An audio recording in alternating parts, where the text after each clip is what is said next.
Alright, Vanquish, it's fast, it's fun. If you want a game full of jet-powered armor, bullet time shooting, backflip kicking, enemy spider mech drill kicking frenzy of a game, then there really is nothing quite like Vanquish. This game was made by Platinum Games, a studio you might know for games like Bayonetta, Metal Gear Rising, Nier Automata, and a personal favorite of mine, Mad World, back on the Nintendo Wii, back in like, Jesus, 100 years ago, it feels like. If you know this developer, then you should know that their games are filled with high-octane action and crazy set pieces. Vanquish was one of the first games the studio put out, and unlike the combat they had made for other games like Bayonetta or Metal Gear Rising that you might be used to, this game is actually a third-person cover shooter. But that feels a little disingenuous. It's not really fair to compare it to something like Gears of War, because you don't really want to play it the same way.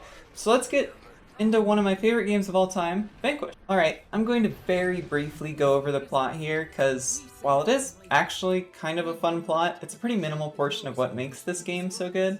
So you play as Sam Gideon, a DARPA agent who is equipped with the prototype ARS suit, or Augmented Reaction Suit, whose main feature is the jet boosters on his thighs, and Sam can use those to zip around the battlefield or do all kinds of crazy feats. Beyond that, the ARS suit can also keep track of 3 different guns that it can kind of 3D print and manifest on the fly, which act as your weapon inventory. And also it can pull cigarettes out of thin air for Sam, so you can quell his nicotine addiction. So Vanquish starts its story a little explosively. There's an organization called the Order of the Russian Star that takes control of the Russian Federation and a space station that we have out in orbit, or it might be a space colony, I'm not entirely sure. But the Order of the Russian Star uses its microwave transmitter to turn it into a laser and laser the ever-living fuck out of San Francisco. It's the very first cutscene of the game. You get to see all of San Francisco get entirely obliterated, and it's actually kind of brutal. So, in retaliation to getting one of its major cities exploded, the United States president decides to order Robert Burns, a lieutenant colonel, I believe, and some of his men, some Bravo Marines, maybe Bravo Squad Marines, to infiltrate the space station and take it back from the Order of the Russian Star. They also recruit Sam Gideon to help out, and DARPA agrees because it gives them a really good opportunity to try out Sam's new ARS suit and see how it does in an actual combat situation. We also get to meet the beautiful blonde helper that Sam has, Elena, sorry, I need to, Elena Ivanova, who just helps him out. She's like the lady in his ear that helps him know what to do and how his suit is reacting and stuff like that. And she's actually a super cool character. I wish she got more screen time. So, that's pretty much the setup for the plot. The rest of the story follows Sam and Burns as they work their way through the facility, trying to go turn off the laser transmitter. And Sam also has a task that the US president gave him to collect a certain scientist. I don't remember who the scientist is. Part of me wants to say it's someone who worked on the ARS suit with DARPA. Part of me wants to say it's someone who worked on the microwave laser. I'm not sure, but the president wants us to save him. So, as they finally make their way to the control system to the laser, Sam finds that scientist that I was talking about trying to turn it off, only to have Burns completely lay into him with his machine gun. Turns out Burns was ordered by the US president to not turn the laser off, but redirect it towards Moscow. This was all a pretense for war, because the US apparently needs a bit of an economic stimulus package. However, Sam and Burns have a little man-to-man boss fight, and Burns decides to have a change of heart and realizes that what he's doing is wrong. So he does something that's arguably, I mean, not better, kind of better. Anyway, he takes the nuke that's stuck in his robot arm and he hits a dial on it and he blows up himself and all of the Bravo Squadron Marines, so it's just Sam left alive to go take down the Order of the Russian Star. Once Sam finds the leader of the Russian Star, they have a little scuffle and he reveals that the United States president was actually working with them. The US president promised a bunch of stuff to the Order of the Russian Star if they took control of the laser and lasered a major US city. That way, the US president had like a legitimate reason to retaliate and laser Russia, since Order of the Russian Star kind of sounds like Russia, even though they're technically not the same thing. The Russian Federation in this game is different. Anyway, Sam and the Order of the Russian Star have a cool kind of fight with a bunch of really neat robots, like a mech suit fight that ends in some really awesome like that kind of cool platinum style cutscene you expect. I'll talk about that later. But once Sam wins, the Order of the Russian Star decides they're going to blow up the microwave transmitter cannon because the president had betrayed them, because they thought that the US president wasn't going to send in like people to kill the Order of the Russian Star off, but obviously she wanted to cover her tracks.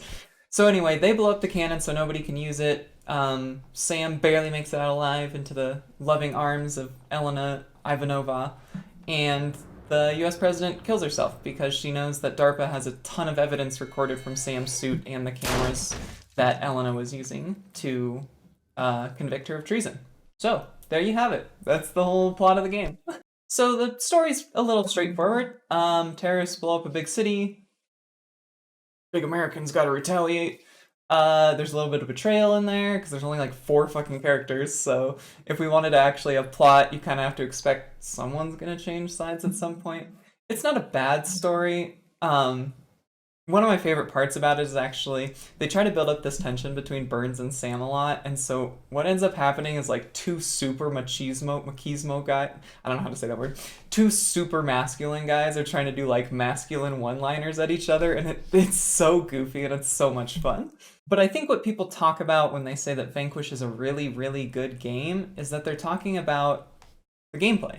The gameplay is, I mean, as you expect from Platinum games, like a step above your normal rootin' tootin' action game. And given that this is a third person cover shooter, it kind of has this illusion of being really simple, like at face value. But if you take a little bit to learn the systems, it becomes super incredible, and you can do some really creative action scenes here. It's basically a sandbox where you can do whatever you want to beat up these fucking Russian Order of the Russian Star robots. So, as I mentioned before, Sam is equipped with a prototype suit with jet boosters that let him slide around. This sliding mechanic is the main core of the game. Allows you to maneuver super quickly, go all over the place, but more importantly, when you're using the slide, you can aim down sights, and you can take yourself into a slow-mo mode. So, while Sam's boosting around, going super fast, racing around people, breaking their ankles, you can always slow it down and really take some awesome headshots. I don't know if any of you have ever played Max Payne. Think of it like that. Like, you just take a moment and you're like, I'm gonna actually shoot everybody in the head immediately right now. So you can do any of Sam's boost actions, whether that be sliding on the ground, vaulting over cover, which is one of the few times you use cover, backflipping off a guy, backflipping off a wall, even just a roll into an ADS will all slow it down so you can shoot your own grenades, you can shoot robots in their weak points. It's really, really cool. And that's just one portion of what makes the gameplay so incredible. So, I mentioned all those things you can do to trigger Sam's slow-mo. One of the other ways, it's kind of like a story reason, I guess, is the R suit, when Sam gets into critical health, will trigger the slow-mo itself. All of this slow-mo works on a meter, so as you're doing anything that uses it, so like sliding will use a boost, and when you go into slow-mo, the bar reduces sooner, and when you reach the end, you go into a critical state, where it takes a second to recharge. Think of it like, I mean, any game where you don't want the bar to reach the bottom, so like Dark Souls or Breath of the Wild, something like that. You don't want your stamina bar to reach the bottom. I clapped a lot into the mic there, I'm sorry. But something that happens is when you're in critical health, it will trigger the slow-mo and it will use the entirety of the bar, and there's no way to stop it. It's really the only one complaint I have about this game. Because it can be kind of inconvenient most of the time. When you do get to cover, you still have to wait in slow-mo for the entire bar to go. So it's just kind of, I don't know. I mean, it's handy and I see why it's there, but it is one of my least favorite parts of the slow-mo. So besides the sliding and the slow-mo mechanic, Sam's suit also has the weapon changing system, which I mentioned earlier. So Sam's suit can remember 3 different weapons, and you can pick them up all at a different time. There's tons of really cool weapons. A personal favorite is the anti-armor pistol. It's just really strong. There's also like a lock-on laser, which you like trigger its aiming and it'll like do a little squirt, like a javelin missile or something from like any other game. Or there's a disc launcher, which its melee is you like chainsaw people. Think like, I hate to do a Gears of War comparison in this game because it feels a little short-sighted, but like a Gears of War like Lancer chainsaw kind of a deal. There's also like a boost machine gun and a heavy machine gun. The boost machine gun is like short ammo but really powerful bullets. Heavy machine guns, just like your classic heavy machine gun. Anyway, ton of different weapons you can switch to throughout the game. But there's another mechanic called the upgrade mechanic. Sometimes enemies will drop upgrade squares, or if you pick up an like existing gun that you have while you already have full ammo, you'll get a portion of an upgrade. And what these upgrades do when you reach like the next tier, it's kind of like military ranks. Like think how you rank up in Call of Duty Modern Warfare or something. Like once you reach the next big tier, you get ammo capacity increase and damage increase. So it's really cool. These will persist throughout your entire game. The only way you lose them is if you die or start a new game. So you can, like, by the end of the game, you'll have, like, I really like upgrading the regular assault rifle and the anti-armor pistol. So you'll have these super strong weapons by the end of the game, and, like, given that this game has so much emphasis on like mastering specific mechanics and stuff like that, it feels cool that you can also master your guns, and once you get used to them, you can bring them through the game and keep them strong. All the different weapons, as I mentioned with the disc launcher and its chainsaw melee, all the weapons have a different melee. This comes to like really important for movement in something I'll mention later when we get into the advanced techniques of this game. But it's worth noting that like they all have their own unique animation. Like I mentioned, backflip kicking. I believe that's the anti-armor pistol. The assault rifle just does like JoJo punches. It's really, really cool. But since Sam's suit is a prototype suit, is like the lore reason for it, they're super strong at melee, but it overheats you instantly. So generally you want to use it pretty sparingly, or as I like to do, just use it against a wall so you can kick off it and then slow-mo in the air. You can like aim underneath yourself. It's super cool. It's badass. So what I gave you here was kind of like an overview of like the base gameplay mechanics. Where the game really becomes exciting is when you mix all of these together. The first of these kind of advanced techniques that I like to talk about is diagonal boosting. If you boost diagonally, you'll go way faster for the same amount of boost, because I'm trying to think of why it works from like a gameplay. Like when you're boosting, you'll always drain the same amount. But if you're pressing two directional buttons, you're kind of boosting both ways. So it's kind of a fun way. You like have to rearrange how you would normally boost through stuff, but it gives you like much more efficient boosts than you would think. There's also something which I mentioned is important for all the guns having different melee abilities, is something called melee dash canceling. So you roll, melee, roll, melee, roll, melee. The roll gets instantly canceled by the melee, which gets almost instantly canceled by the roll. The reason it's important what gun you have out is that little portion of time where the melee isn't interrupted. So the assault rifle is really really good because you do like lunging JoJo punches. So this is a way to like use your movement to get around very very quickly. The sniper rifle is also really good to get around really really quickly that doesn't drain your entire boost meter. I also mentioned that Sam's suit has the ability to pop cigarettes out of nowhere. This technically as a mechanic, I'm pretty sure Metal Gear Solid did something like this. But basically, like, smoke the cigarette, and the smoke will, like, trigger the enemy's heat sensors, and they'll aim at it briefly. You can only do it when you're in cover. This is not the main reason that I ever use the cigarette. The main reason to use the cigarette is if you have... I'm gonna get ahead of myself here. You can reload... Okay, I'm gonna briefly explain reload canceling. You can reload cancel with, like, two guns, where you just, like, switch weapons back and forth real fast. If you want to be flashier about it, like say if you're like me and you're streaming, what I like to do is the cigarette smoking reload cancel. So you reload. This is like the only time you'll ever be in cover. You're in cover, you reload, smoke a cigarette, then you cancel the cigarette smoking with shooting.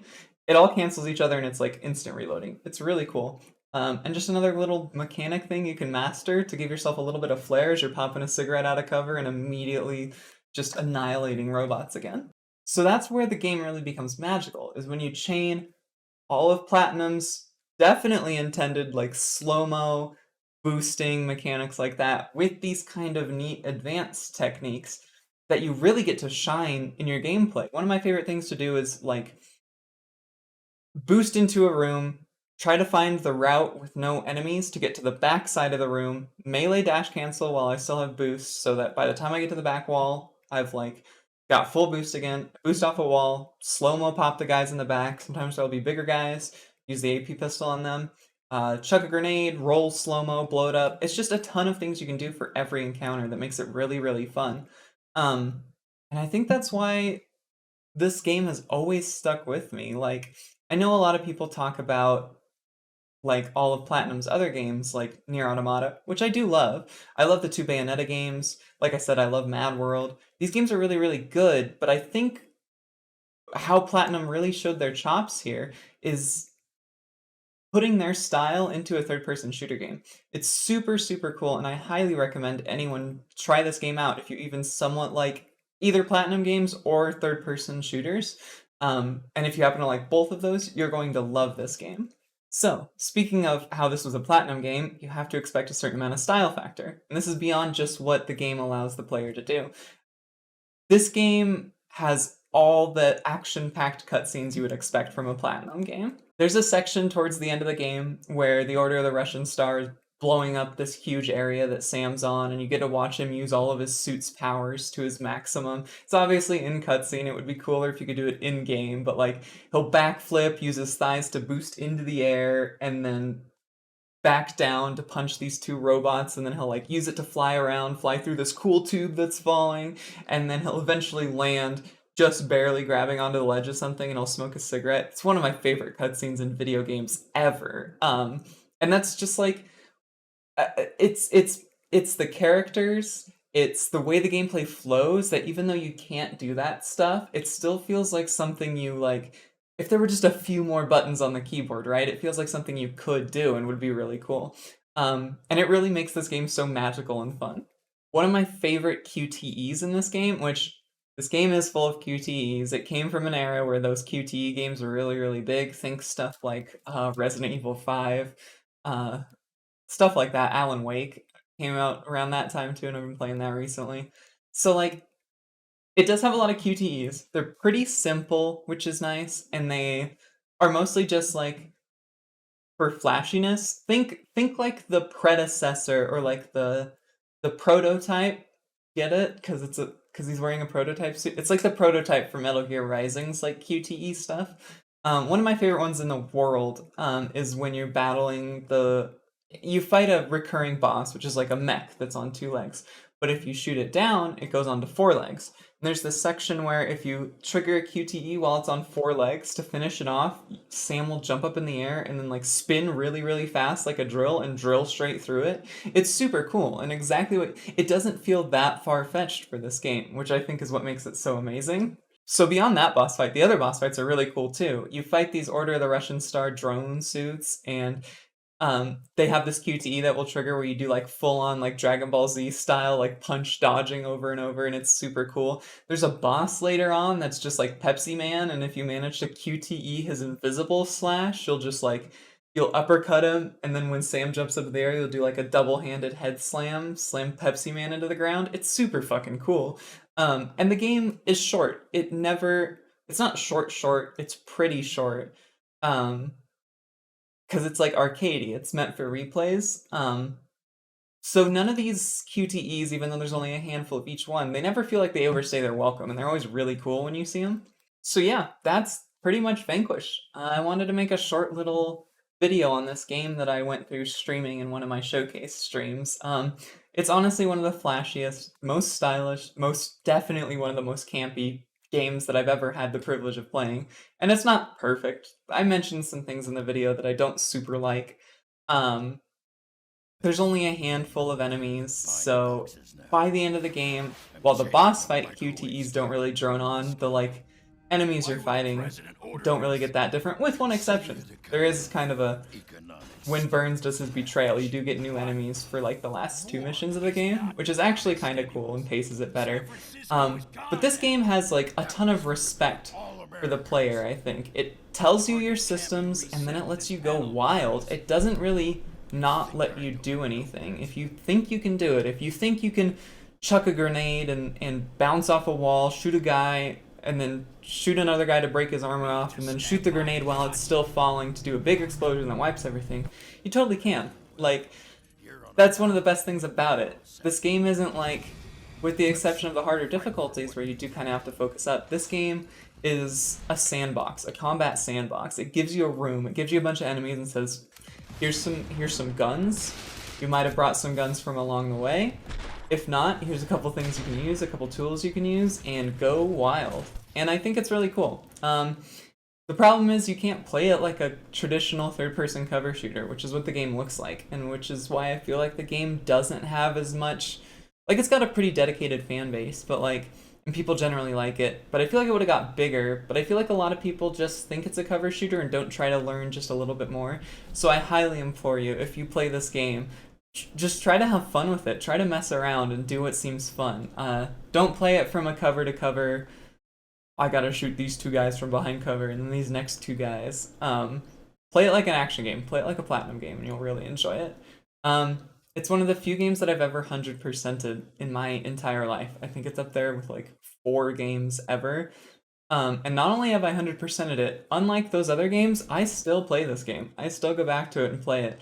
Um, I'll never play I think they're tactical missions. I'll never do tactical mission 7 again, or whatever the last one was, because that was hell. That took me hours and hours to figure out a pattern for like how to optimally take down all these enemies.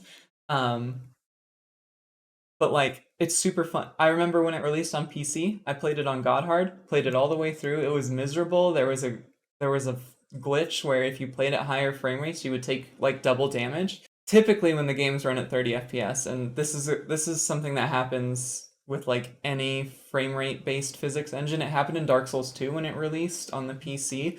Weapons were degrading at double time. Basically the bullets are in SAM for double the frames or more in some cases, and you take that much more damage. So if you're playing like I can't remember if it was 30 or 60 hertz on the console, but if you're playing at 144, you're taking double or more damage from each of these bullets. So it can be really difficult. Anyway, I think that run-on sentence was just for me to gloat about how I beat it on God Hard. I was like 22nd on the leaderboard, of which like 10 of those were hackers, so I was pretty close to top 10 God Hard point score on the leaderboard. Um, but anyway, thank you all so much for watching. I had a script for this one, but I kind of went off script a bit. If you ever see my eyes looking down, that's me looking at my script. And if I ever maintained eye contact with the camera and then it sounded like I was rambling, that's because I was ad-libbing. But yeah, I hope you all enjoyed watching this. I hope you give Vanquish a try, and I hope you are ready for the next game I'm gonna do like this. Don't know what it'll be. I was thinking Brink. I was thinking Alan Wake. Maybe something else entirely. In any case, I love you all. Have a wonderful rest of your night. Mwah.